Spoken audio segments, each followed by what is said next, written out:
Bien, vamos a compartir pantalla, mis hermanos. Gloria al Señor. Eh, Aquí estamos.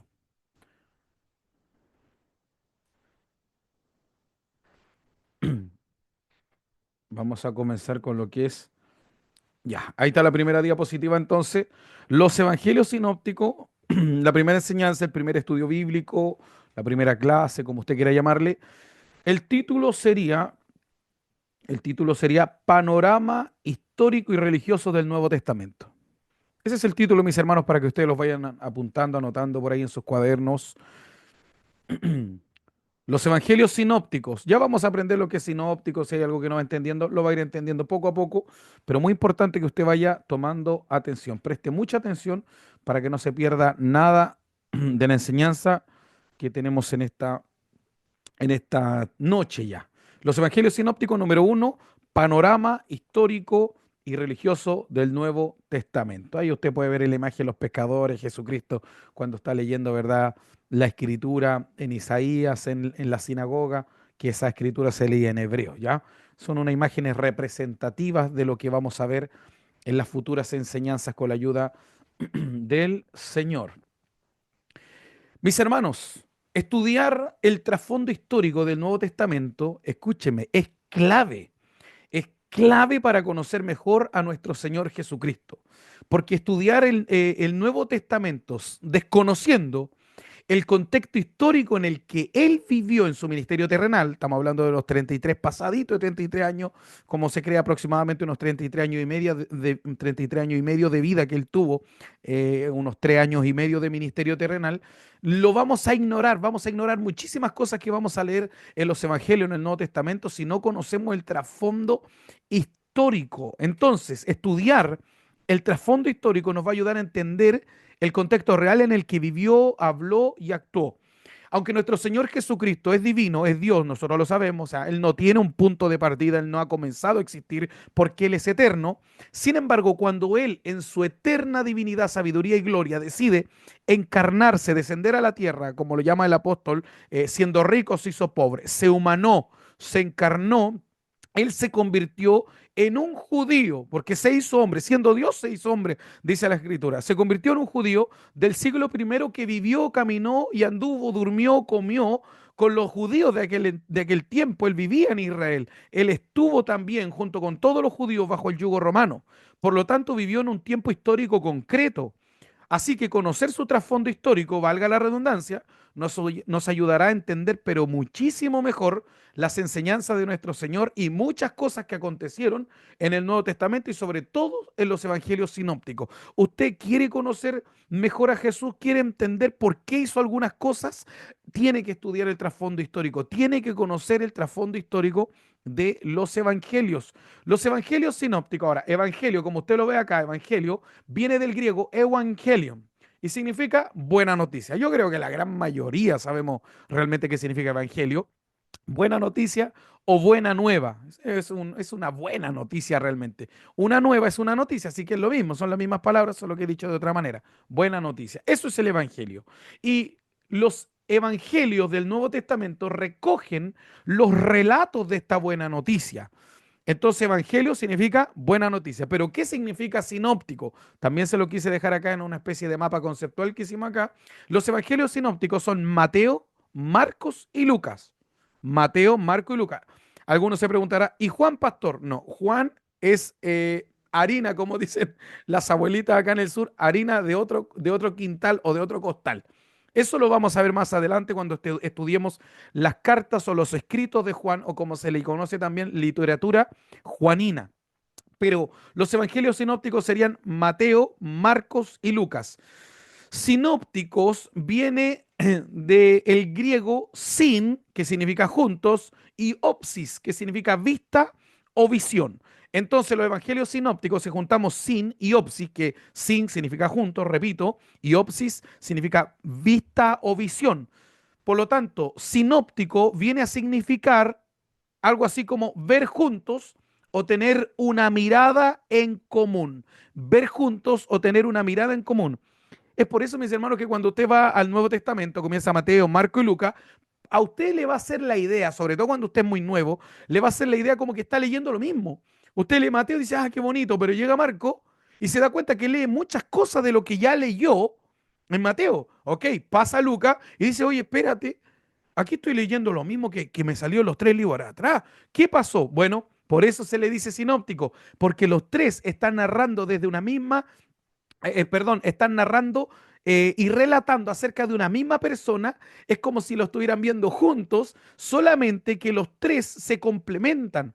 Y lo que quizás ignora el escritor Mateo, lo dice Marco o lo dice Lucas. Por lo tanto, entre los tres se complementan. Los tres proveen nuevos detalles al relato bíblico que hace que estos tres evangelios sinópticos sean en verdad seamos muy enriquecidos a través de ellos, sean muy ricos en materia, en escritura, en conocimiento, porque yo voy a Mateo y encuentro cosas que no encuentro en Marcos, quizás me están relatando una misma situación, pero al leer Mateo, Marco y Lucas, en la misma historia están relatándonos, pero proveen detalles distintos. Por ejemplo, más adelante veremos por qué Mateo identifica a 2 gadarenos y Marcos solo a uno.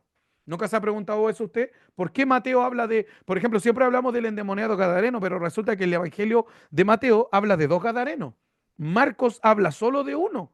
Entonces se fija cómo están relatando la misma historia, pero los detalles que omitió un evangelista, así se le conoce a estos escritores, Mateo, Marco, Lucas, como evangelista, los detalles que omitió un evangelista los tiene el otro. Y si este no los tiene el otro. Entonces, a juntar los tres, tenemos pero un conocimiento enriquecedor y nos proveen al leer los tres al mismo tiempo, estudiar los tres como lo vamos a hacer en esta asignatura, en esta materia, nos va a proveer un conocimiento amplio, una cosmovisión mucho más amplia de lo que son los evangelios sinópticos. Amén. Sigamos avanzando entonces.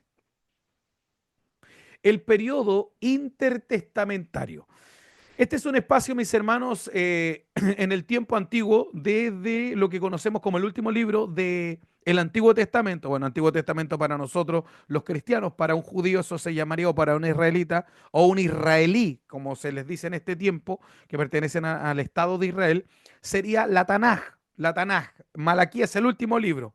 Para nosotros, Malaquías es el último libro y en el Nuevo Testamento está Mateo. Pero resulta que para nosotros pasar de Malaquías a Mateo hay que solamente correr 1 a 2 hojas.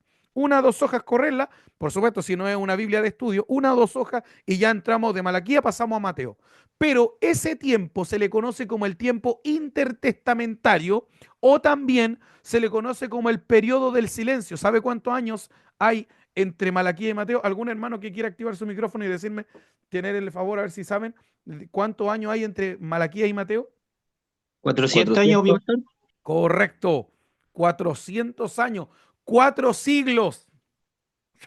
Hay 4 siglos. Para nosotros es solo una hoja de distancia. Para ellos fue 400 años o 4 siglos. Se le llamó periodo de silencio. ¿Alguien de ustedes sabe por qué se le llamó el periodo de silencio, hermanos o hermanas? Porque no hubo palabra, no hubo profecía. Exacto. No hubo quien profetizara ni de manera oral, ni tampoco de manera escrita, porque recordemos que antiguamente se profetizaba de esas dos maneras, o sea, se profetizaba con la boca de manera oral, pero también se podía profetizar de manera escrita. ¿Cómo yo sé eso? Bueno, porque lo leemos en la Biblia. Y cuando leemos la profecía, ¿qué es eso? Dios nos está hablando, nos está entregando la profecía de manera escrita. De esas dos maneras se puede entregar la profecía. A nosotros nos llegó escrita. Yo nunca escuché a Isaías profetizando, nunca escuché a Jeremías, nunca escuché a Ezequiel, nunca escuché a Daniel, Sofonía, Abacú, nunca los escuché, pero los puedo leer. Por lo tanto, es válida también la profecía si llega de manera escrita. Pero ningún profeta se levantó ni a profetizar de manera oral, ni tampoco de manera escrita. Por eso se le conoce como los 400 años de silencio o el periodo de silencio. Ahora, el hecho de que no haya ninguna profecía en ese tiempo no significa por ningún motivo que no pasó nada interesante.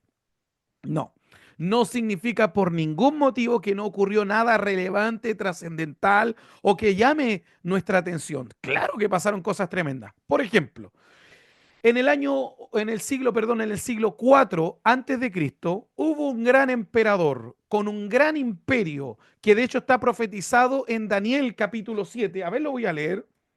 O alguien de ustedes que me ayude a leer. A ver, por ahí veo a mi hermana Claudia Pablaza. ¿Tiene la Biblia a mano? Mi hermana, búsqueme Daniel capítulo 7, por favor. Daniel capítulo 7. Este imperio que se levanta es el de Alejandro Magno.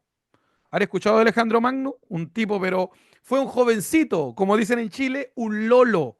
Un jovencito que a los 32 años ya había conquistado, pero una inmensidad de hermanos amados. O sea, un guerrero único. Murió a los 33, tristemente, pero a los 32 ya tenía conquistado, digámoslo así, la mitad del mundo. O sea, una cosa increíble de este varón. Y ese varón estaba profetizado junto con su imperio. La Biblia lo menciona como una bestia. No sé si usted ha leído las 4 bestias del libro de Daniel en el capítulo 7. Él es la tercera bestia. Mi hermana, cuando quiera, Daniel Amén. capítulo 7, versículo 6, mi hermana. Amén. Amén.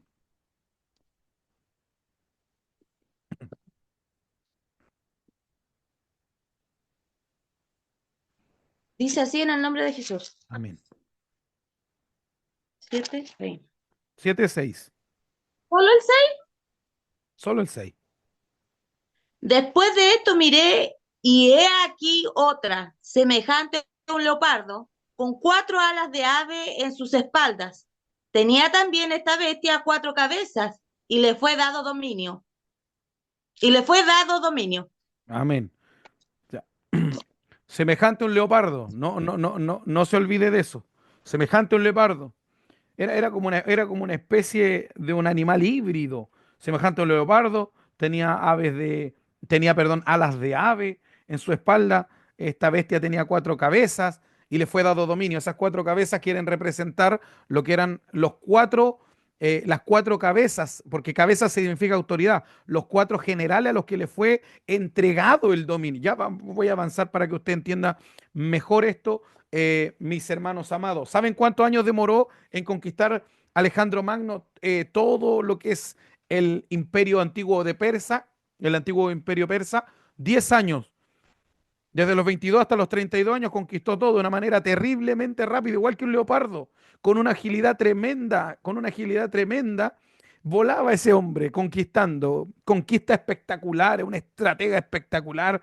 No, de verdad, este hombre, aunque murió en el 323 antes de Cristo, de verdad que fue un hombre tremendo en cuanto a la guerra.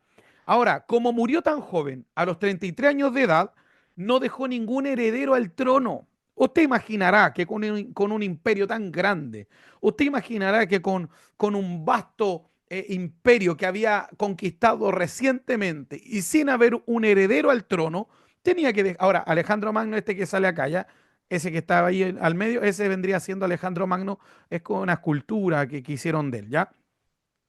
Mis hermanos, la pelea, las riñas, los alegatos que hubo, oiga, pero fue algo tremendo.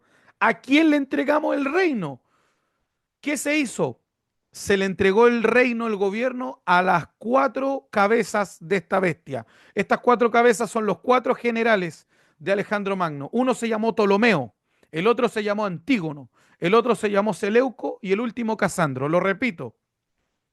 A ver, creo que se puede hasta escribir aquí. Eh, oh, ¿cómo se escribe en esto? Se me olvidó. Había una forma de escribir aquí. Configuraciones. No, este no es.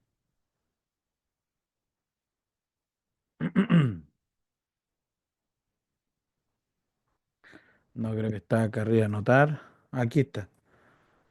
A ver, para que me escriban, entiendan. Ptolomeo,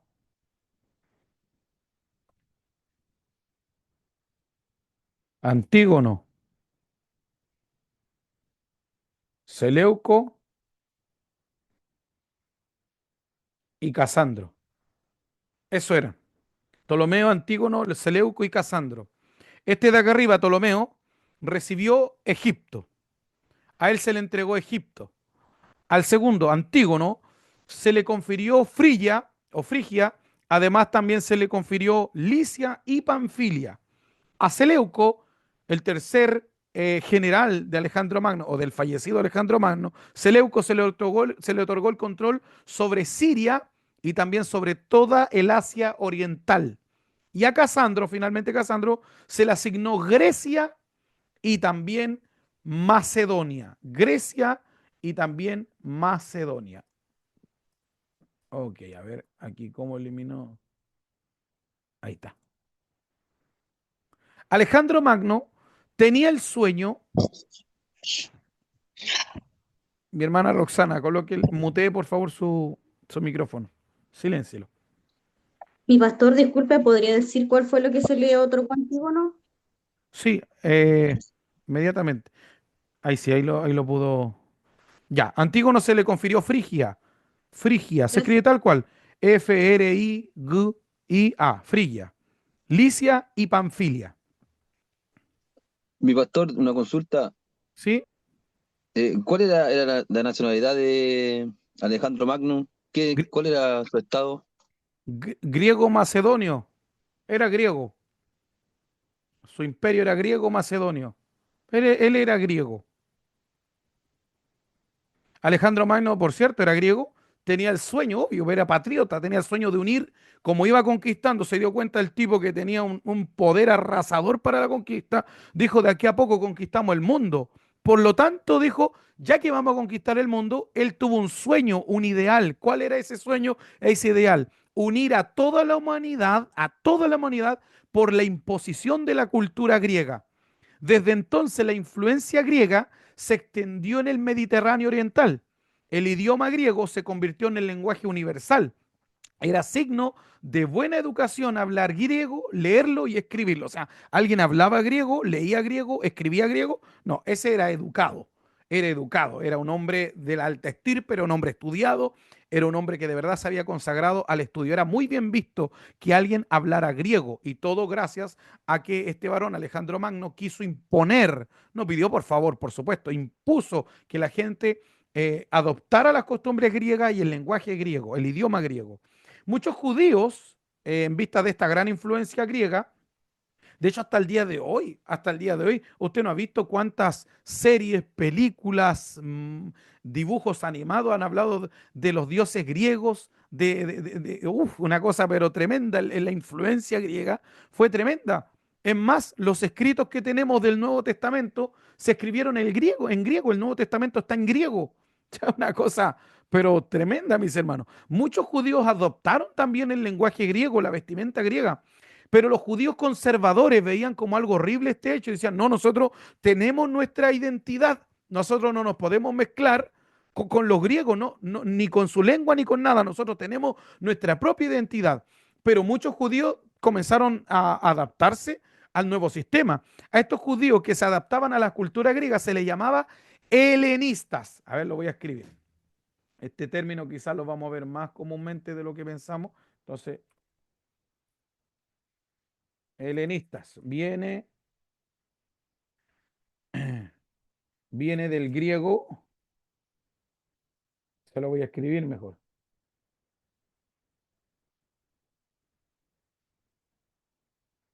Helenistes. ¿Y qué significa? El que habla y se comporta como griego. Eso vendría a ser. Helenistas.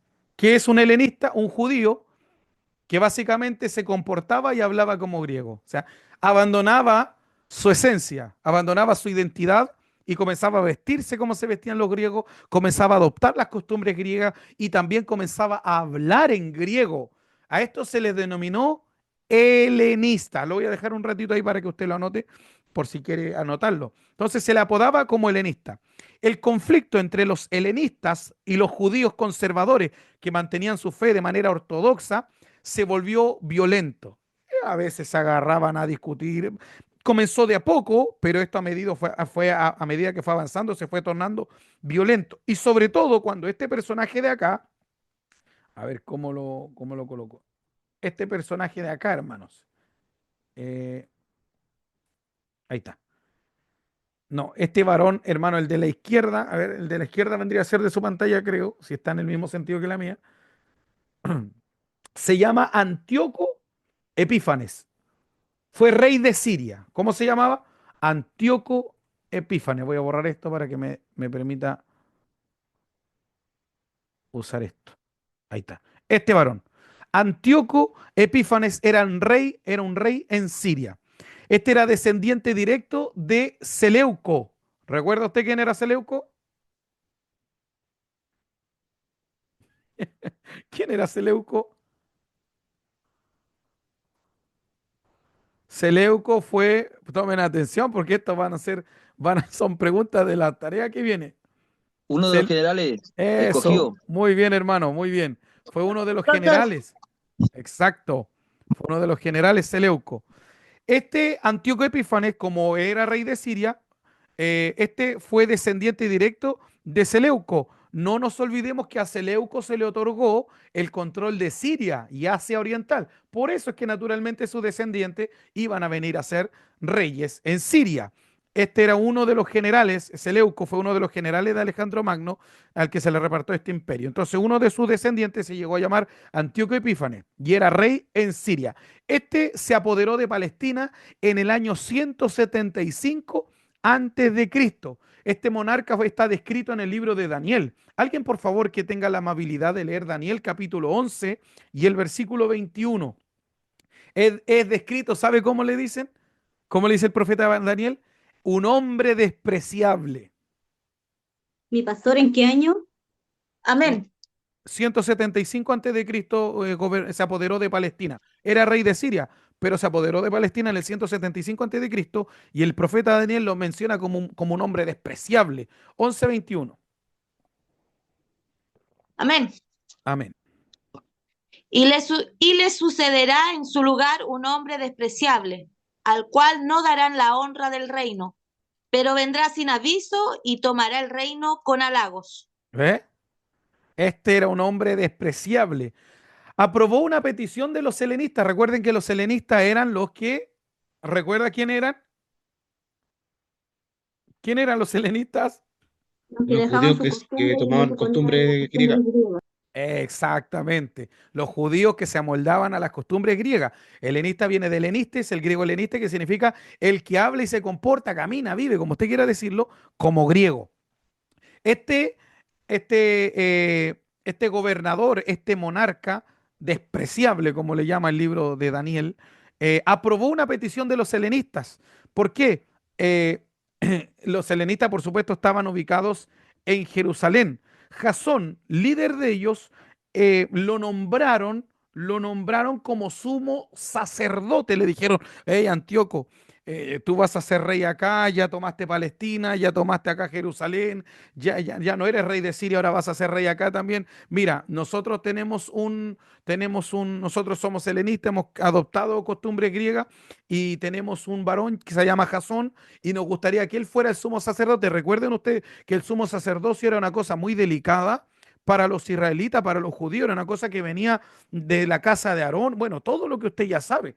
Era algo bíblico, era algo delicado, era un mandato de Dios. Pero ellos les dio lo mismo, exactamente lo mismo. Nosotros tenemos un hombre, se llama Jasón, tú lo podrías poner en sumo sacerdote y lo colocaron como sumo sacerdote. Fue entonces depuesto el legítimo sumo sacerdote y desde entonces nunca más, por eso que usted llega al Nuevo Testamento y los sumos sacerdotes ya no vienen de la línea de la casa de Aarón ni de los sacerdotes. Ve qué importante, hermano, entender esta parte, el periodo intertestamentario y el trasfondo histórico, porque cuando usted llega al Nuevo Testamento, esos sacerdotes o sumos sacerdotes, Anás y Caifás, que matan al Mesías, esos sumos sacerdotes no vienen de la línea de la casa de Aarón, no tienen absolutamente nada que ver. Pero esto, ¿cómo lo podemos saber si no estudiamos la historia? No hay forma, no hay forma de poder saberlo a menos que usted estudie la historia. Fue entonces que los helenistas le pidieron a Antíoco Epífanes, rey de Siria, que ahora estaba conquistando Jerusalén y toda Palestina. Fue entonces que éste permitió que Jasón fuera sumo sacerdote. Se depuso, se quitó, se sacó, se echó fuera el legítimo sumo sacerdote y el gobierno tradicional de los sacerdotes y ancianos fue reemplazado por el de ciudad-estado, que era el estilo griego.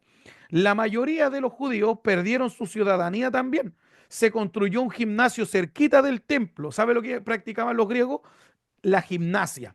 Así que cerca del templo, como era el lugar, digamos, el lugar llamativo, ¿qué hizo? Se construyó un gimnasio. Allí se lanzaba el disco, allí luchaban, allí corrían, allí boxeaban, hacían de todo tipo de ejercicio. El problema es que la gimnasia se practicaba desnudo, así que había muchos jóvenes metidos en el gimnasio todos desnudos, y hasta los sacerdotes jóvenes que servían a Jehová decidían abandonar el sacerdocio y se iban a practicar la gimnasia. Los judíos terminaron avergonzándose de la circuncisión, y esto de verdad que ofendía pero profundamente a los judíos conservadores y ortodoxos, que ellos sí estaban convencidos que iban a guardar la ley de Jehová su Dios tal y como se la habían entregado el Señor a su siervo Moisés, y que no podían amoldarse a las costumbres de los pueblos circunvecinos.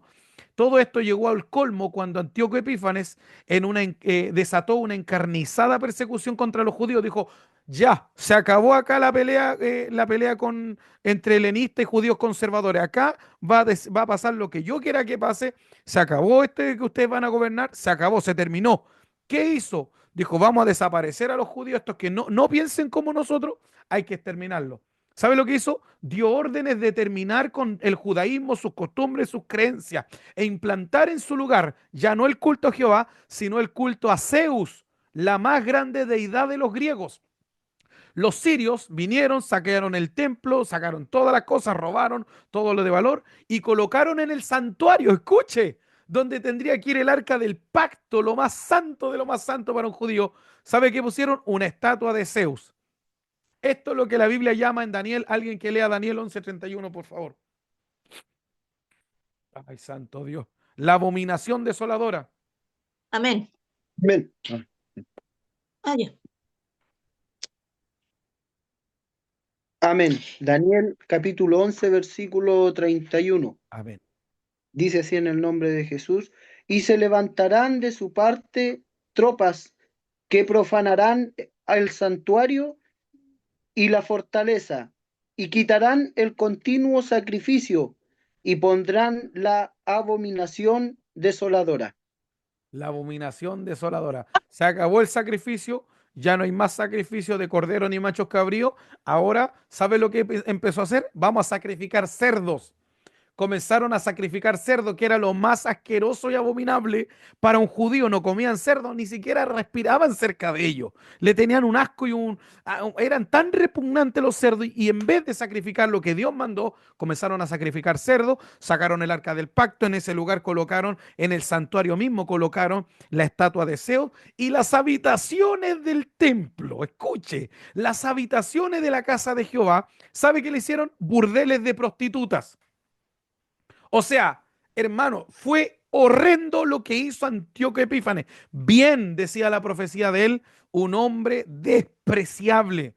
Este hombre dijo: está penado bajo muerte todo aquel que se circuncide, que era la señal del antiguo pacto. De verdad, fue algo terrible. Ahora, la profecía de Daniel tiene un doble cumplimiento. Se cumple con Antíoco Epífanes y lo que ocurrió en ese trasfondo histórico, pero también se va a cumplir con el anticristo, que es la abominación desoladora.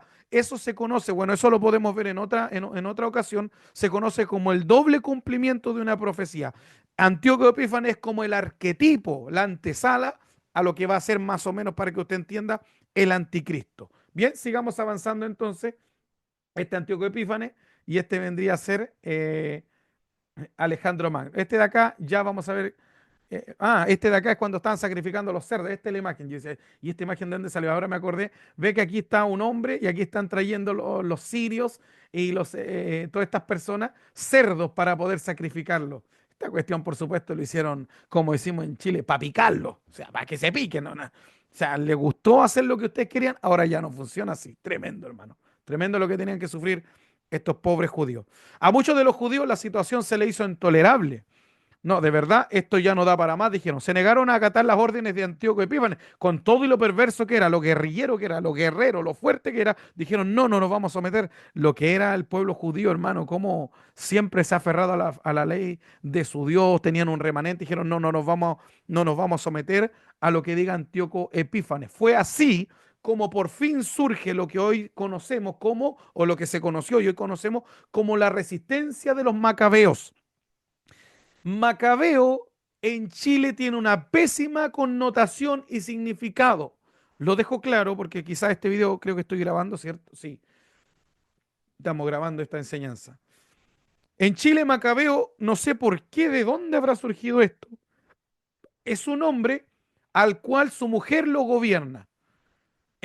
Se le habla a un hombre mandoneado, un hombre que su mujer lo manda, le dice qué hacer y él sumiso obedece. A esta persona se le dice en Chile Macabeo, pero no tiene nada que ver, porque Macabeo significa martillo y Macabeo fue una raza guerrera de judíos. Fue un núcleo de judíos guerrilleros que pelearon por Jehová y por la ley y por su pueblo. No tiene nada que ver. O sea, así que usted, hermano, como todos nosotros somos chilenos, o creo que casi todos somos chilenos aquí, no sé si habrá algún extranjero, me avisa, por favor, si hay algún extranjero aquí. Pero creo yo que todos son chilenos. Por lo tanto, desconéctese, sáquese ese chip. Macabeo no significa mandoneado. Macabeo era un pueblo guerrero. Había un hombre, un anciano, llamado Matatías. Matatías comenzó la sublevación, la insurrección, matando a un oficial sirio. Resulta que un oficial sirio fue a una ciudad de Modín, se llamaba Modín, que estaba situada al norte de Jerusalén. Al norte de Jerusalén estaba Modín. Fue un oficial sirio y quiso instaurar un culto idolátrico a sus dioses paganos. Vino Matatías, lo mató. Siendo un anciano y todo, lo mató. Y comenzó ahí la resistencia de los macabeos. Como obviamente lo mató, lo iban a matarlo a él porque mató a un oficial, un oficial sirio, él y sus 5 hijos se fueron a ocultar a las colinas de Judea, se ocultaron en las cuevas y las cavernas. Pero también otros judíos al ver lo que estaban haciendo se animaron y dijeron tenemos que imitarlo, tenemos que ir con ellos. Y comienza la revolución en un pequeñito grupo, aunque Matatías pronto murió, tenemos que decirlo, pero lo sucedió su hijo en el liderazgo de esta pequeña revolución. Pequeñita, nadie pensó que iban a ser mucho. Su hijo se llamó Judas, conocido como Macabeo, que Macabeo significa martillo. Este Judas ocupó su lugar. Por supuesto, este es un Judas bueno, un Judas guerrero. Al principio, la causa de los macabeos parecía inútil. ¿Por qué? Porque no tenían buena preparación, estaban peleando contra hombres guerreros de años y estos judíos simplemente sabían seguramente agarrar los libros, sabían agarrar la Torá, no tenían buena preparación, no tenían buenas armas. ¿Qué le iban a presentar guerra a sus conquistadores? Imposible. Sin embargo, estos hombres peleaban por Jehová su Dios. Estos hombres peleaban por la tierra que Dios le había dado en conquista a Josué y a sus hombres. Estos hombres peleaban por una causa justa y se siguieron sumando y añadiendo personas, salían de las colinas, salían de las cavernas, lo agarraban en la noche, hacían guerras, guerrillas, pequeñas guerras, luchas, batallas, y ahí iban ganando terreno. En 3 años, esto es tremendo, en 3 años los hombres, estos judíos, los macabeos, echaron a los sirios, por increíble que parezca, liberaron Jerusalén, se metieron al templo, lo limpiaron, sacaron la estatua de Zeus, lavaron toda la sangre rociada de los cerdos, sacaron a las prostitutas de las habitaciones del templo y dijeron esto está infectado, esto está sucio, lo lavamos, lo limpiamos, sacamos lo malo, sacamos lo idolátrico, pero esto está sucio. ¿Qué dijeron los macabeos? Tenemos que volver a dedicar el templo. Tenemos que volver a hacer otra dedicación. No, esto no puede quedarse así, hay que volver a dedicarlo. Y hicieron una fiesta de la dedicación. Alguien lea, por favor, Juan capítulo 10, versículo 22. Juan capítulo 10, versículo 22. Esta fiesta de la dedicación, volvieron a dedicar el templo porque estaba sucio. Lo volvieron a dedicar a Jehová para que su chequiná, su gloria otra vez volviera a estar. ¿Qué hicieron? Volvieron a dedicarlo y esta fiesta todavía seguía en pie en los días de Jesús. Juan 10, 22. Amén. En el nombre de nuestro Señor Jesucristo. Celebrábase en Jerusalén la fiesta de la dedicación. Era invierno. Otra vez, mi hermano, se le escuchó un poco cortado, creo. En el nombre de nuestro Señor Jesucristo. Celebrábase en Jerusalén la fiesta de la dedicación. Era invierno. En invierno se celebraba la fiesta de la dedicación. Pero, pastor, ¿y esa qué fiesta es? Si yo no recuerdo haber visto esta fiesta en el Antiguo Testamento, Dios nunca mandó a hacer esta fiesta. No, esta fiesta se instaura dentro de los 400 años de silencio.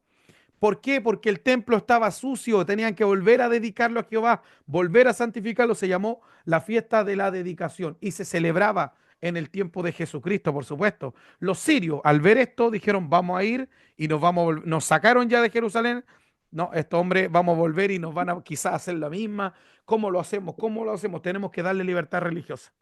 Pero ellos no se conformaron con la libertad religiosa. Los judíos continuaron luchando hasta lograr la independencia política. O sea, eran unos guerreros, hermano, increíbles estos macabeos, increíbles. Lograron libertad religiosa y lograron independencia política. Esta se consiguió bajo Simón Macabeo en el 142 a.C. ¿Cuándo se consiguió la libertad religiosa y cuándo se consiguió la independencia política? En el 142 a.C., bajo el liderazgo de un macabeo llamado Simón, Simón el Macabeo. El pueblo agradecido dijo, no, estos macabeos se pasaron. Yo, por supuesto, estoy parafraseando para que usted me lo entienda mucho mejor. Estos macabeos se pasaron, estos conquistaron nuevamente la tierra, sacaron a los sirios. No, esto está tremendo. A esto hay que recompensarlo. El pueblo lo recompensó a los macabeos proclamándolos los descendientes de los sumos sacerdotes. O sea, tú vas a ser, los macabeos van a ser los sumos sacerdotes ahora. Ya no van a hacer lo que dijo Antíoco Epífanes, no, no, no.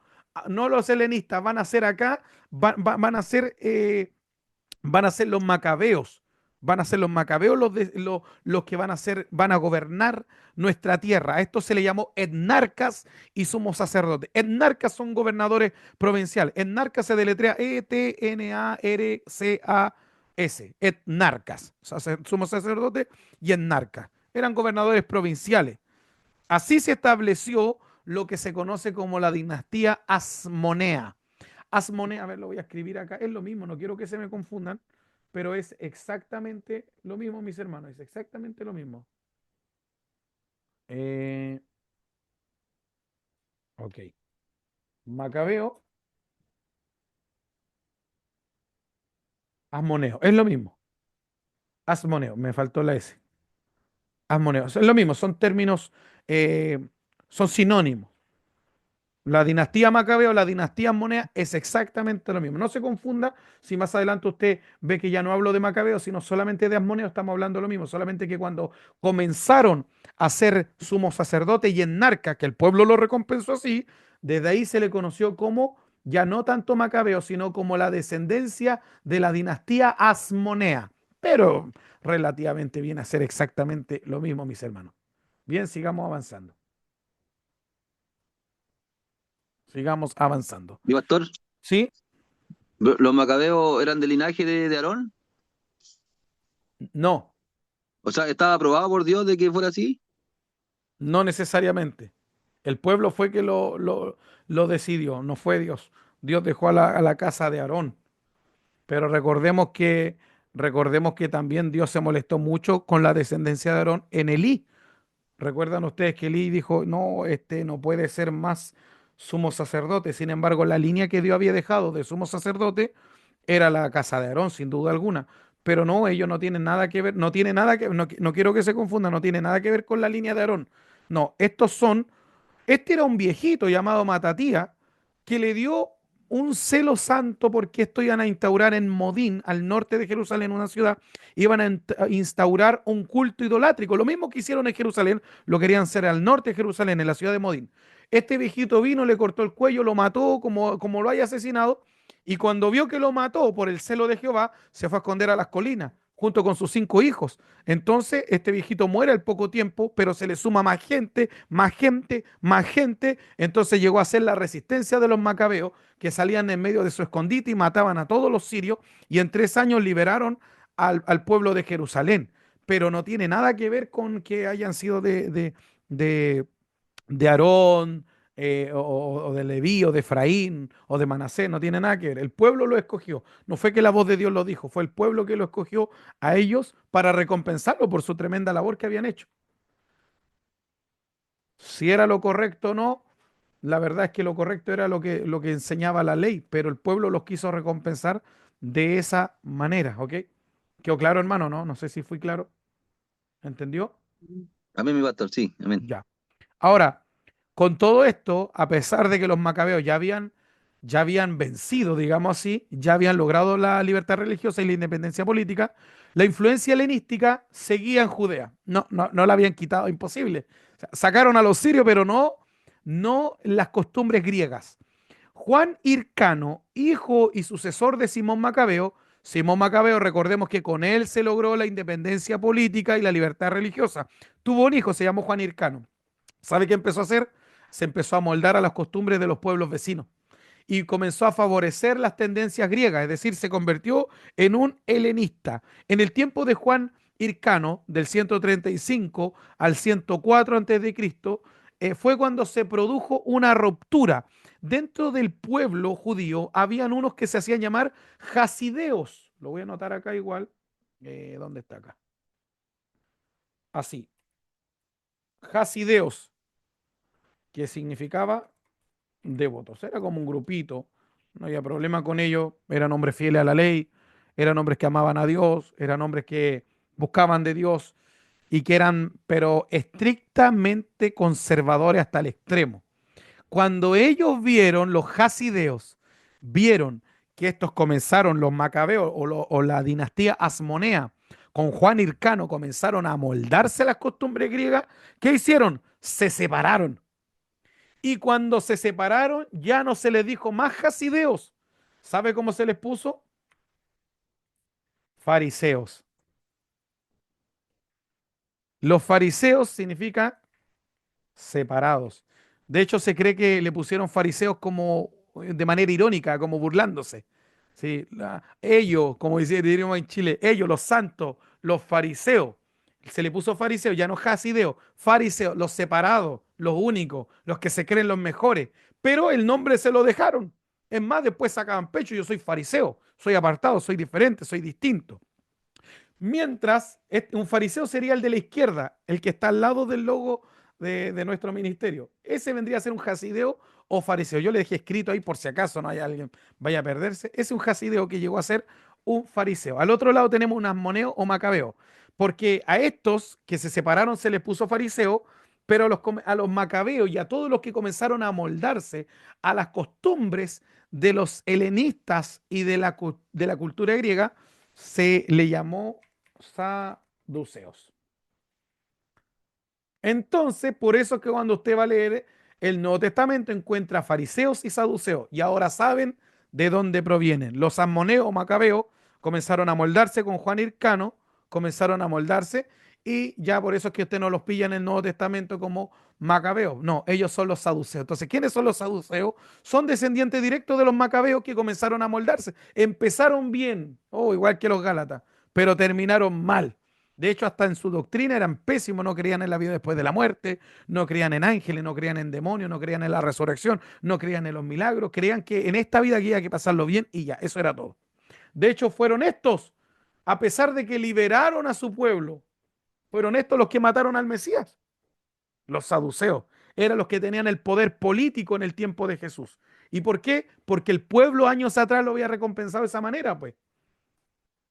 Solamente que en el Nuevo Testamento lo encontramos como fariseos y saduceos. ¿Se fija la importancia de conocer, hermanos, el trasfondo histórico?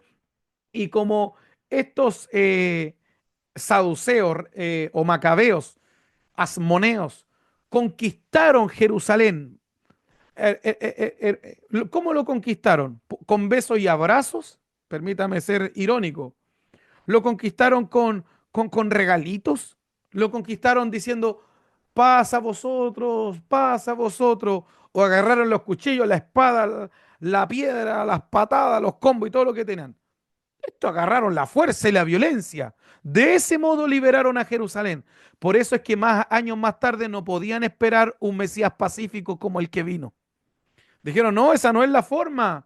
Nuestros ascendientes hacia atrás, ellos lo hicieron de otra manera. Ellos pelearon y ganaron. El Mesías que viene tiene que ser un conquistador, no un Mesías pacífico. Por eso es que nunca iban a aceptar a Cristo estos tipos, nunca.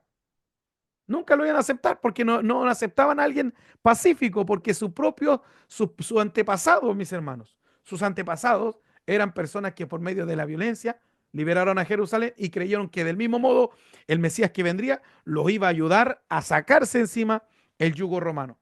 Los problemas ahora entre los que ya conocemos como fariseos y el movimiento helenista parecía no terminar nunca. Esto, de hecho, hermanos, se encontraban en la calle y se agarraban a pelear, pero ahí mismo se agarraban a pelear. No tenían, pero piedad de nadie. Ahí mismo se agarraban a pelear. Pero esto llegó a niveles exorbitantes y se desató una cruenta guerra civil. hasta que llegó el general Pompeyo. Pompeyo fue un poderoso general romano que era un conquistador por naturaleza, según los historiadores. Este general llegó en el año 63 antes de Cristo. ¿Cómo se llamaba? Pompeyo. Llegó en el 63 antes de Cristo a Jerusalén y la conquistó, convirtiendo así a toda Judea en vasallo o servidor de Roma. Y fue así que Roma quedó con el poder sobre Judea. Cuando vamos a la Biblia, los romanos ya no son los sirios, no son los sirios los que tienen el poder sobre Jerusalén y sobre toda Judea, son los romanos. ¿Y por qué? Si recién acabamos de ver que toda la descendencia de Seleuco, los Seleucidas, Antíoco Epífanes, los reyes de Siria, estaban gobernando a Jerusalén. ¿Cómo ahora encontramos a los romanos? Bueno, fue porque en el 63 a.C. viene Pompeyo, conquistó Siria, conquistó Jerusalén, se acabó todo y convirtió a todo Judea en un vasallo de Roma. O sea, ahora por eso es que está bajo los romanos. Los romanos tenían la particularidad de ser muy tolerantes a los pueblos que les tomaban tributos, les permitían ciertas licencias religiosas y políticas. Y fue así que aunque sacó al macabeo que estaba reinando en ese tiempo, que era Aristóbulo II, puso a otro macabeo llamado Hircano II como líder de la nación y también como sumo sacerdote. A ver, yo no sé, antes de seguir con esto, si alguien tiene duda, mis hermanos, hasta el momento. ¿O vamos bien? Mi pastor, entonces, ¿cuántas culturas habían ahí en Jerusalén en este caso? Se le cortó al último.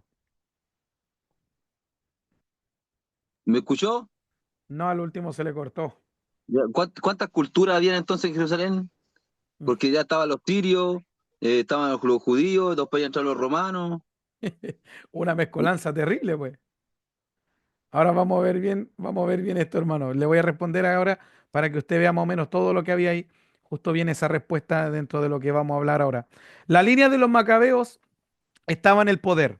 Recordemos, hermanos, recordemos que los sirios habían conquistado Jerusalén y toda Judea, es verdad, pero los macabeos los sacaron de Jerusalén y le permitieron los sirios nuevamente volver a gobernar como sumo sacerdote a los macabeos, que también el pueblo lo recompensó de esta manera. Y aunque vino Pompeyo en el año 63 a.C. como gobernador romano y vino, bueno, que pertenecía a una triarquía, eran tres emperadores realmente, eran tres grandes generales, una cosa tremenda, pero eso lo vamos a hablar en otra oportunidad. Aún así, aunque ahora toda Judea era vasallo de Roma, estaba bajo el gobierno y el yugo romano, aún así vino Pompeyo, quitó a Aristóbulo II, que era el rey en ese tiempo, que el sumo sacerdote era el rey, para que entiendan, era un estado religioso de algún modo. El sumo sacerdote era el rey. Quita a Aristóbulo II, pero pone a Hircano II. Así que finalmente, aunque estaba bajo el gobierno de Roma, aún así las cosas seguían igual. Seguían reinando y gobernando en el poder los macabeos o los saduceos en este caso. Pero esto fue solamente hasta el 40. Recordemos, esto fue en el 63, pero en el 40 antes de Cristo, ya vamos llegando al tiempo de Cristo. Esto fue hasta el 40 antes de Cristo, ya que un varón nacido en Edom, por lo tanto era idumeo, nació en Edom, era idumeo. ¿Recuerdan ustedes de dónde vino la nación de Edom? ¿Por- ¿Alguien lo recuerda, hermanos? ¿De dónde viene la nación de Edom? De Saúl. Hermano, perdón. Pertenecía a Saúl, ¿no? ¿Quién respondió? Bueno, Leandro. Excelente, mi hermano. Excelente. Edom tiene su origen, sí, en Esaú, el hermano gemelo de Jacob. Bien, mi hermano Leandro fue, ¿cierto? Ya. Bueno, ven. Bien. Él tuvo un descendiente, pues, un idumeo, llamado Herodes, que se llegó a conocer en el futuro como Herodes el Grande. Este convenció al Senado romano de que lo pusieran como rey de Judea. O sea, saquemos a los macabeos, saquemos a los salmoneos, los saduceos, como usted quiere llamarle, y pónganme a mí. Los convenció. Y hasta aquí llegó el gobierno de los macabeos, porque vino a sentarse en el trono este rey llamado Herodes. Entonces, ¿por qué tenemos a Herodes en los evangelios? Porque convenció al Senado romano de que quitaran a los ammoneos, a los saduceos, y él se sentara allí. Esto es tremendo. Este monarca vasallo fue un hombre de gran capacidad política y se supo ganar y mantener el favor del que gobernaba en Roma, del emperador romano, pero tuvo un papel difícil, ya que no fue llegar y sentarse en el trono allá en Judea, no. Tuvo 3 años de guerra. Recordemos que los macabeos eran hombres de guerra. Habían ganado a través de una guerra y no iban a dejar de pelear, pero 3 años les costó. 3 años le costó a Herodes conquistar esa tierra y tenerla para él. 3 años. Y hasta que mató al último de la dinastía ammonea, quien fue Antígono II. Le dio pelea a este hasta el 37 a.C. Fue derrotado y muerto el rey ammoneo. Y así se acabó para siempre esta descendencia real. Herodes profesaba religión judía, a pesar de que era idumeo de Edom, aún así profesaba la religión judía. Si bien era de raza idumea, eso hay que entenderlo, tuvo que agradar a un pueblo. Esto es lo que preguntaba el hermano Francisco. Escuche, tuvo que agradar a un pueblo. ¿Cómo lo logró? Vaya usted a saber. Agradar a un pueblo con 3 razas hostiles entre sí. Los judíos, que son descendientes de Isaac, los árabes, que son descendientes de Ismael, y también los griegos, que son descendientes de los micenos o micénicos. Su dominio abarcó mucho territorio. Le entregaron Judea, pero después de eso se le entregó Samaria, porque vieron que el hombre sabía gobernar. Se le entregó después Samaria, se le entregó Perea y también se le entregó Idumea. Debido a su gran poder político, a su gran capacidad militar, a su inteligencia, si le puede llamar de algún modo, se le llegó a llamar Herodes el Grande. Ahí usted puede ver más o menos, no sé si alcanza a ver bien el mapa. Esto fue lo que llegó a conquistar o lo que llegó a obtener Herodes. Todo lo que se conocía como Israel le pertenecía a este hombre. Todo. Todo lo que se conocía como Israel le pertenecía a Herodes el Grande. Sin duda alguna fue un líder muy astuto. Porque mire, solo en Judea, a ver si lo puedo aquí. ¿Cómo saco esto acá? Mi pastor, disculpe, para poder entender una cosa. Herodes, entonces, ¿qué nacionalidad tenía? ¿Era o procesaba en verdad el judaísmo o quería en griego? ¿Qué era en verdad? Era idumeo, acá. ¿Lo alcanza a ver? Sí, sí lo veo. Ya. Esta provincia de acá, digamos, la nación de acá, idumeo de Edom, era un idumeo, ¿ok? Pero a pesar de ser idumeo, en su creencia no era pagano, profesaba la religión judía. De nacionalidad, idumeo. De creencia entonces, judío, pero de creencia. Profesaba la religión judía, pero él no era judío. No quiero que quede claro eso, hermano. No era judío, era idumeo, pero profesaba la religión judía. Mira, acá en Judea, que fue lo que convenció al Senado romano para que le entregaran, solo en Judea, después se le entregó Samaria, después se le entregó Perea e Idumea, pero solamente en Judea habían entre 20 y 40 ciudades y más de 150 aldeas. O sea, este hombre, hermano, tenía un territorio tremendo. Por eso es que se le conoció como Herodes el Grande. Bien, aquí ya vamos casi terminando la primera enseñanza. Aunque era el rey de Judea, mis hermanos, este quería mantener a todos los judíos contentos. Fue por eso que puso manos a la obra. ¿Para qué? ¿Cómo dijo? ¿Cómo lo hago? ¿Cómo consigo que estos me quieran, me amen? ¿Cómo lo hago? ¿Sabe lo que hizo? Dijo, vamos a construir un templo. Vamos a construir un templo, tenemos que reemplazar el antiguo templo de Salomón, que fue destruido en la guerra, y tenemos que hacer algo grande. Entonces mandó a construir un segundo templo, un templo más grande que el de Salomón. Más o menos seguía la misma estructura, pero era mucho más grande y más ostentoso que el primero, ostentoso hasta decir basta. Tanto así que mandó a hacer la fachada, ¿sabe de qué material? Mármol blanco.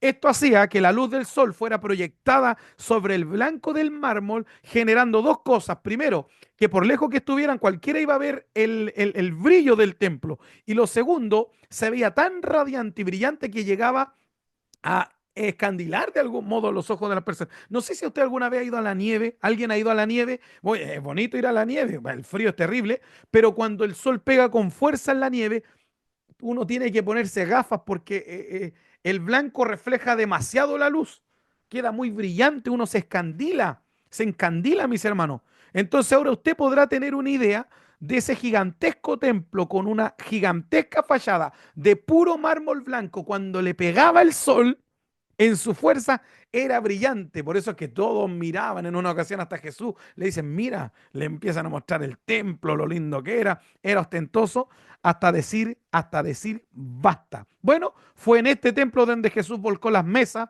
en este templo donde prometió que no quedaría piedra sobre piedra. Recordemos, mis hermanos, recordemos que esto Herodes no lo hizo porque era un creyente muy devoto. Oye, este sí que era creyente. No, esto lo hizo porque era astuto. Era para congraciarse con los judíos. Además, todo el dinero para construir esta mole, ¿sabe de quién la sacó? Del pueblo de Dios, pues. Le puso pesados impuestos a un país que estaba recién levantándose en el área económica, le puso pesados impuestos y con esos pesados impuestos construyó este gigantesco templo que yo creo que ya lo puede ver ahí. Es como un arquetipo, una maqueta para que usted más o menos entienda cómo más o menos era. Era una cosa gigantesca, espléndida, tremenda, hermano. De verdad que era, pero tremendo. Este templo construirlo costó muchísimo. Además, este tipo era un tipo astuto. Se casó con una mujer que pertenecía a la aristocracia. Se llamaba Mariamne. Mariamne era su segunda esposa. Esta era descendiente de los ammoneos, de los reyes antiguos. Ve que este los sacó. Ya dijo, ahora, por si algún día se me llegan a levantar otra vez, me voy a casar con una de sus hijas. Inteligente. En realidad este Herodes era astuto, muy astuto. Cada pieza que movía en su tablero lo hacía minuciosamente, pensaba minuciosamente cada paso. Este rey Dumeo, con tal de mantener el poder bajo control, fue capaz de sacrificar incluso a sus propios familiares. Era un perverso. Por eso es que el emperador romano, el que gobernaba en Roma, dijo como chiste un día, esto está escrito y yo se lo voy a leer. Él dijo así, como chiste, es mejor ser un cerdo de Herodes que un hijo suyo. Así dijo él. No, mata a su familia. Es mejor, dijo el emperador, como chiste, un día chisteando, dijo, se tiró una broma. Es mejor ser un cerdo de Herodes que un hijo suyo. ¿Por qué? Porque como era de religión judía, nunca iba a matar un cerdo. Pero si tenía dudas de uno de sus hijos, los mataba. Ah, esto me quieren quitar el poder, mátenlo. Ah, mi primo como que me está respondiendo mal, mátenlo. Mi tío siento que en cualquier momento se puede quedar con el poder, mátenlo. No, no le importaba nada. Así que el emperador romano se tiró una talla, como hicimos acá en Chile. Se tiró una talla y dijo, es mejor ser un cerdo de Herodes que ser uno de sus hijos. Si se sentía medio traicionado, inmediatamente los asesinaba sin ningún problema. Quedan 2 diapositivas más, si no me equivoco, esta y otra. Herodes el Grande muere en el 4 antes de Cristo y su reinado se dividió en sus 3 hijos sobrevivientes. Recordemos que Herodes era el nombre propio de este gobernante, así se llamaba Herodes, este gobernante. Pero también pasó a ser un título dinástico.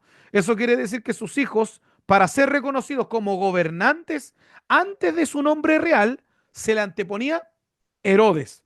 De ahí que sus hijos se llaman Herodes Arquelao, Herodes Antipas y Herodes Felipe. Herodes Arquelao, a este se le dio el título de etnarca y se le entregó las tierras de Judea, de Samaria e Idumea. A su otro hijo, Herodes Antipas, este recibió el título de tetrarca y recibió las tierras de Galilea y Perea. Este fue el que le quitó la mujer a su hermano Felipe, ¿lo recuerdan? La mujer que se llamaba Herodías. Este mismo fue el tetrarca que mandó a ejecutar a Juan el Bautista. Por eso cuando usted ve que Herodes mis hermanos, cuando Herodes manda a cortarle el cuello a Juan Bautista, no fue Herodes el Grande. Recordemos que Herodes el Grande tuvo 3 hijos que sobrevivieron. Esos 3 hijos se les llama Herodes, pero es el nombre anterior a su nombre real. Fue Herodes Antipas, o digámoslo de otro modo, Antipas fue el que realmente le quitó la mujer a Herodes Felipe, que era Herodías. Este tetrarca se la quitó. Juan Bautista un día le gritó, le dijo, no te es lícito tener la mujer de tu hermano. Lo mandó a encarcelar y este Herodes fue el que mandó a cortarle el cuello a, eh, a Juan el Bautista. Herodes Felipe recibió el título de tetrarca también y heredó las tierras de Iturea y Tracónite, territorios en el noreste de Judea, cerca de la actual Siria. Sin embargo, Herodes Arquelao fue un tirano, un bruto, nunca tuvo la astucia de su padre. Fue por causa de su brutalidad que los judíos, perdón, se sublevaron, se rebelaron contra él, lo cual provocó que los romanos lo quitaran. Hoy sí, hay gente que de verdad no entiende nunca. Pudo haber aprendido su padre este Arquelao, pero no. A este que se le dio el título de Narca, que mis hermanos se le había entregado la tierra de Judea, tierras muy importantes, de Judea, de Samaria y también Idumea. O sea, se le habían entregado terrenos tremendos. Como los judíos se sublevaron porque era un tirano, era un déspota, no supo gobernar como su padre. ¿Qué hicieron los judíos? Se rebelaron. Y los romanos lo sacaron. Los de allá arriba, los del alto mando, dijeron, saquemos este. ¿Y cómo lo vamos a hacer ahora que quedamos sin rey en estas tierras de Judea, Samaria e Idumea? ¿Qué podemos hacer? Los romanos lo sacaron, pero para poder reemplazar su lugar comenzaron con los famosos procuradores. Entonces colocaron procuradores romanos en el lugar de Arquelao. El más famoso de ellos fue el procurador Poncio Pilato. Este gobernó por 10 años, desde el 26 hasta el 36 después de Cristo. Por eso es que usted ve procuradores romanos y ve reyes, o ve tetrarcas. Herodes Antipas, Felipe, Arquelao después ya no lo ve, porque lo sacaron. Sacaron a este Herodes Arquelao y colocaron procuradores romanos, y por eso es que vemos a Poncio Pilato gobernando en Judea y demás. Por eso es que habla con el Señor Jesucristo en una ocasión, incluso habla con Poncio Pilato. Debería haber sido Arquelao, pero Arquelao lo hizo mal y lo sacaron y colocaron a procuradores romanos. Y esto le daban el informe a Roma. Cuando recién Arquelao fue depuesto de su lugar, Judea quedó bajo la administración directa de Siria, que era una provincia. Ahora Siria, a pesar de que era antes una nación, ahora era una provincia del Imperio Romano, siendo Cirenio el gobernante de Siria. Este ordenó que se hiciera un censo en Judea. Dijo, no, tenemos que saber, para hacer un buen impuesto, tenemos que saber cuánta gente tenemos en Judea. Entonces Cirenio, antes de que hubieran los procuradores romanos, Cirenio dijo, tenemos que hacer un censo, tenemos que hacer no sé qué otro nombre se le da, tenemos que hacer un censo para poder saber qué tributo le vamos a imponer. Es aquí donde José y María se ven obligados a volver a la tierra natal de José, que era en Belén, ya que todos debían volver a sus tierras para ser censados. Esto provocó que Jesús naciera en Belén y que así también se cumpliera la profecía. ¿Por qué José y María se van a Belén? Porque van a hacer un censo. Y en el censo usted tiene que estar en su tierra y en su casa. Tiene que estar en el lugar de nacimiento, en su tierra natal. Tiene que estar ahí en un censo. Bueno, ahora está más moderno, pero en ese tiempo era así. Por lo tanto, tuvieron que, María estando embarazada, estando encinta, José tomó a María y dijo, tenemos que irnos porque Cirenio va a mandar a hacer un censo y tenemos que estar en la casa. Por eso es que Jesús termina naciendo en Belén. Alguien, por favor, que lea Lucas capítulo 2, versículo 1 al 6 y se van a dar cuenta de lo que estoy diciendo.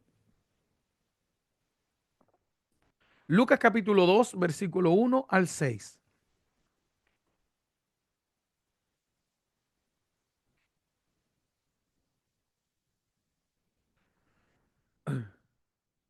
Cualquier hermano que me ayude o hermana, activa su micrófono y lee. Lucas 2, del verso 1 al 6. Amén. Amén, mi hermano Felipe. Lucas 2, del 1 al 6. En el nombre de Jesús. Amén. Aconteció en aquellos días que se promulgó un edicto de parte de Augusto César, que todo el mundo fuese empadronado. Este primer censo se hizo siendo Cirenio, gobernador de Siria. Cirenio, Iban gobernador todos, de Siria, del que habíamos hablado recién. Este está en la Biblia para que usted vea. amén. Cirenio, gobernador de Siria. E iban todos para ser empadronados, cada uno a su ciudad.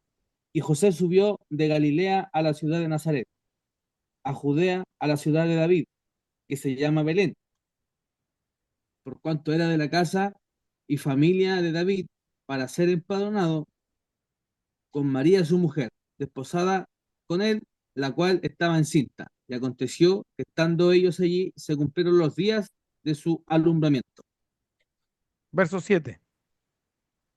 Y dio a luz a su hijo primogénito y lo envolvió en pañales y lo acostó en un pesebre, porque no había lugar para ellos en el mesón.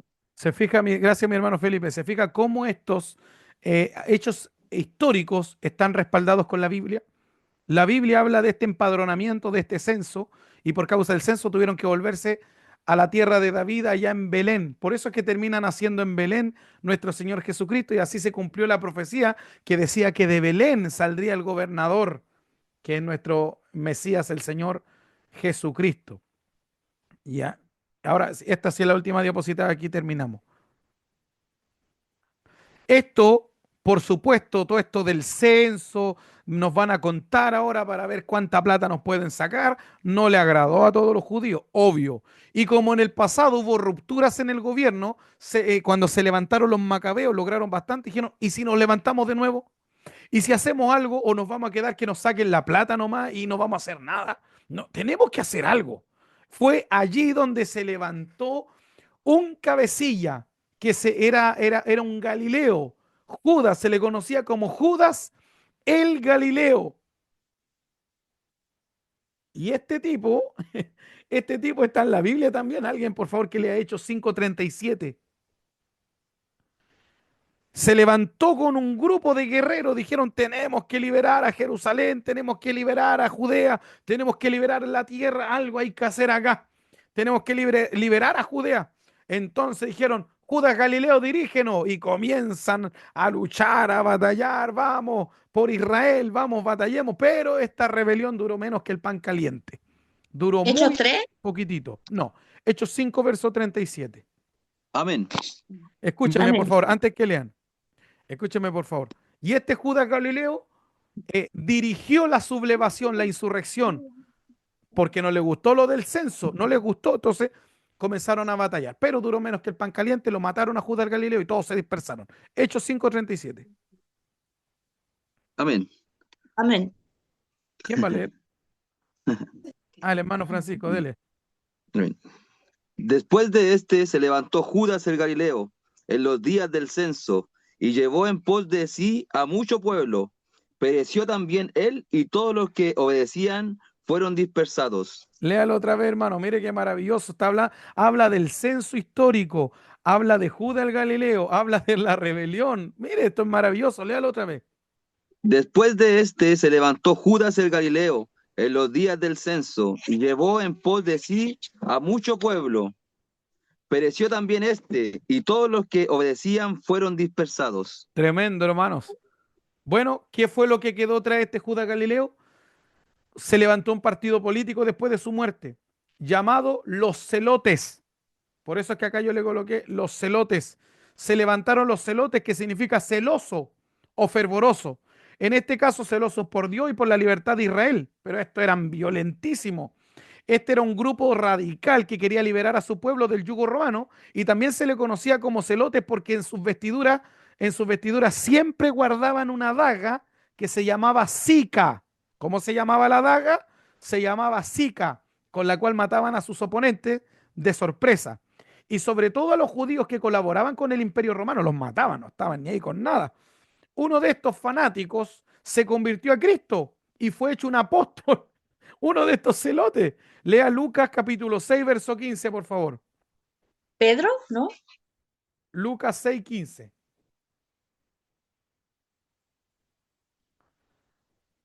Estos eran tipos violentos, asesinos. De la nada sacaban la sica y ¡pum! Mataban sobre todo a los judíos que colaboraban con los romanos. Amén. Amén. Lucas 6:15, Sí. en el nombre de Jesús. Mateo, Tomás, Jacobo, hijo de Alfeo, Simón, llamado Celote. Ahí está, uno de los apóstoles, Simón, llamado el celote. No, no era el apóstol Pedro, porque el apóstol Pedro era un pescador, pero era un Simón, y era celote, y se convirtió a Cristo. Y esa misma rabia, esa misma fuerza, esa misma energía, esa misma violencia, digámoslo de algún modo, Cristo la toma, la convierte y la usa para sus propósitos. Incluso de estos asesinos despiadados, Dios levanta a un hombre de Dios que se convirtió finalmente en un apóstol. Los judíos gozaban de cierta libertad política y religiosa, pero tenían que pagar pesadísimos impuestos al gobierno romano. Los soldados romanos estaban dispersados y distribuidos por todas las ciudades, pueblos y aldeas en Israel. En cada puerta de ciudad o pueblo de alguna manera grande o medianamente grande, había sentado un recaudador de impuestos que se sentaba en la puerta de cada población de importancia. Los judíos deseaban libertad, pero ellas eran muy débiles para expulsar a sus conquistadores tan fuertes como los romanos. Así fue que en ellos se despertó esta esperanza de que pronto, muy pronto, viniera el Mesías. Hasta aquí la enseñanza. No sé, mis hermanos, si hay alguna pregunta.